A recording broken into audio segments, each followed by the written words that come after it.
Hey everyone, welcome back to Drop Tech. If you're using a Samsung Galaxy phone, then getting a Galaxy smartwatch just makes sense. And if you're looking to go high-end, you're probably deciding between two main options, the Galaxy Watch Ultra 2025 and the Galaxy Watch 8 Classic. The Ultra 2025 is basically Samsung's newest version of the rugged watch that launched in 2024. On the other hand, the Watch 8 Classic is the latest top-tier release in their standard lineup. So now the real question is, does the Ultra really earn its higher price? Let's begin with the overall experience. Samsung's Galaxy Watch Ultra 2025 is the biggest one they've ever made. Even though it's a bit chunkier than the Classic, it's actually a little lighter on the wrist. Both come with 3 buttons, including that handy shortcut button that lets you jump straight into your go-to apps or tools. One of the biggest visual changes? The Ultra swaps out the physical rotating bezel for a full digital setup, while the 8 Classic keeps that physical rotating bezel everyone loves. If you've ever used it, you already know how smooth and satisfying it feels.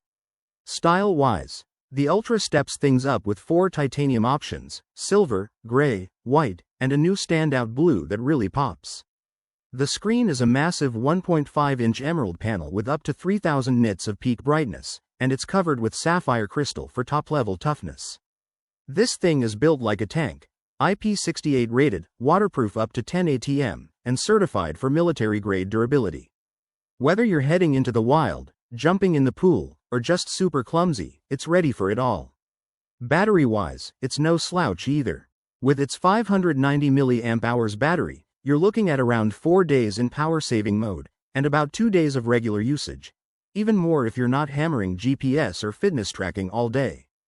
Now when it comes to the Galaxy Watch 8 Classic, things are a bit more refined and clean. You've got black and white color options, but it's super customizable. Just swap out bands for sport, fabric, hybrid, whatever works for your style. The screen is slightly smaller at 1.34 inches. It's a Super AMOLED panel, sapphire glass, and just as bright as the Ultra. It's tough too, with IP68 and military-grade certification, though it's rated at 5 ATM water resistance, which makes it a little less ideal for deep swimming compared to the Ultra. As for battery, it has a 445 mAh cell. Samsung hasn't given an official estimate, but if it's anything like the Watch 7 Classic, you'll probably be plugging it in daily. Now the interesting part. They're nearly identical on the inside. Both run on the new Exynos W1000 processor, ship with Wear OS 6, and come loaded with 64 GB of storage and 2 GB RAM. That's double the storage from last year's Ultra model. In terms of health and fitness, you're getting everything you'd expect: heart rate monitoring, blood oxygen, skin temperature, stress tracking, sleep analysis, and calorie burn. All powered by Samsung's bioactive sensor. Both watches also come with more advanced tools like sleep apnea detection, vascular load tracking, which checks how stressed your body is during sleep, and the antioxidant index to measure carotenoid levels that can impact your diet and wellness decisions.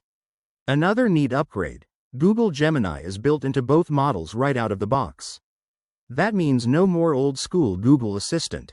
You can now chat with your watch naturally, ask it to start your workout, set reminders, or even answer random questions.